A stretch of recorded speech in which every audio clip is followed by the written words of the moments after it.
মিজানুর রহমান আজহারী বাংলাদেশের একজন প্রখ্যাত ইসলামিক বক্তা, ধর্মপ্রচারক ও লেখক।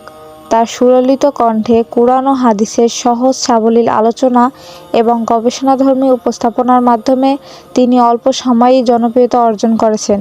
তার জীবন ও কর্ম থেকে আমরা অনেক কিছু শিখতে পারি। 1990 সালের 26শে জানুয়ারি ঢাকার ডেমরায় জন্মগ্রহণ করেন মিজানুর রহমান আজহারী। তার পৈতৃক নিবাস কুমিল্লা জেলার মুরাদনগরের পরমতলা গ্রামে। তার পিতা একজন মাদ্রাসা শিক্ষক এবং মাতা গৃহিণী। ছোটবেলা থেকেই তিনি মাদ্রাসায় পড়াশোনা করেন। 2004 সালে দারুন্নাজাত সিদ্দিকিয়া কামিল মাদ্রাসা থেকে দাখিল পরীক্ষায় জিপিএ 5 এবং 2006 সালে আলিম পরীক্ষায় গোল্ডেন জিপিএ 5 পেয়ে উত্তীর্ণ হন। উভয় পরীক্ষাতেই তিনি বাংলাদেশ মাদ্রাসা শিক্ষা বোর্ডে মেধা তালিকায় শীর্ষ স্থান অধিকার করেন। 2007 সালে ইসলামিক ফাউন্ডেশন কর্তৃক আয়োজিত মিশরীয় সরকারের শিক্ষাবৃত্তি পরীক্ষায় প্রথম স্থান অধিকার করে তিনি মিশরের আল আজহার বিশ্ববিদ্যালয়ে পড়াশোনার সুযোগ পান। সেখানে তাফসির ও কুরআন ভিত্তিক বিজ্ঞান বিভাগ থেকে 2012 সালে অনার্স সম্পন্ন করেন। পরে মালয়েশিয়ার আন্তর্জাতিক ইসলামী বিশ্ববিদ্যালয় থেকে এমফিল ও পিএইচডি ডিগ্রি অর্জন করেন। তার এমফিলের গবেষণার বিষয় ছিল পবিত্র কুরআনে মানব ভ্রূণবিদ্যা। পিএইচডি গবেষণার বিষয় ছিল পবিত্র কুরআন ও বিশ্লেষণী গবেষণা মানব আচরণগত বৈশিষ্ট্য।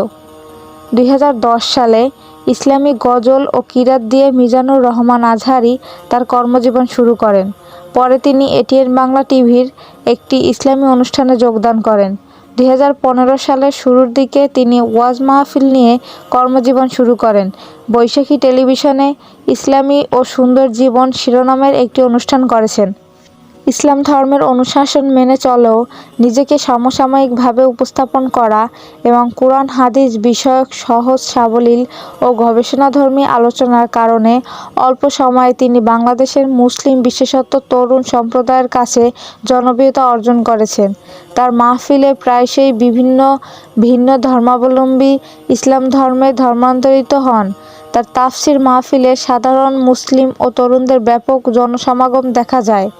মিজানুর রহমান আজহারীর প্রথম বই মেসেজ, আধুনিক মননের দিনের ছোঁয়া 2021 সালের অমর 21শে বইমেলায় প্রকাশিত হয়। তার দ্বিতীয় বই আহ্বান, আধুনিক মননে আলোয় পরশ 2022 সালে প্রকাশিত হয়। তৃতীয় বই রিফ্লেকশন ফ্রম সূরা ইউসুফ এবং চতুর্থ বই জেগে ওঠো আবার প্রকাশিত রয়েছে। 2020 সালের জানুয়ারি মাসে 12 জন ভারতীয় হিন্দু অবৈধ ভিসায় বাংলাদেশে এসে তার হাতে ধর্মান্তরিত হয়ে মুসলিম হলে তিনি গণমাধ্যমে সমালোচিত হন। দেশবিরোধী বক্তব্যের অভিযোগে এনে বিভিন্ন স্থানে তার মাহফিল একাধিকবার নিষিদ্ধ হয়েছে।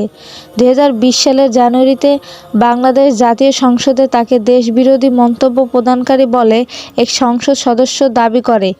একই সময়ে ঘরে ঘরে সাঈদীর জন্ম হোক এই বলে মন্তব্য করায় বাংলাদেশের সাবেক ধর্ম প্রতিমন্ত্রী শেখ মোহাম্মদ আবদুল্লাহ তাকে বাংলাদেশ জামায়াত ইসলামীর প্রোডাক্ট বলে অভিহিত করেন এবং তার বিরুদ্ধে ব্যবস্থা নেওয়া হোক বলে মন্তব্য করেন।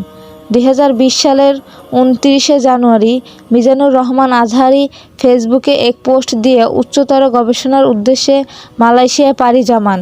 4.5 বছর পর 2024 সালের 2 অক্টোবর তিনি দেশে ফিরে আসেন।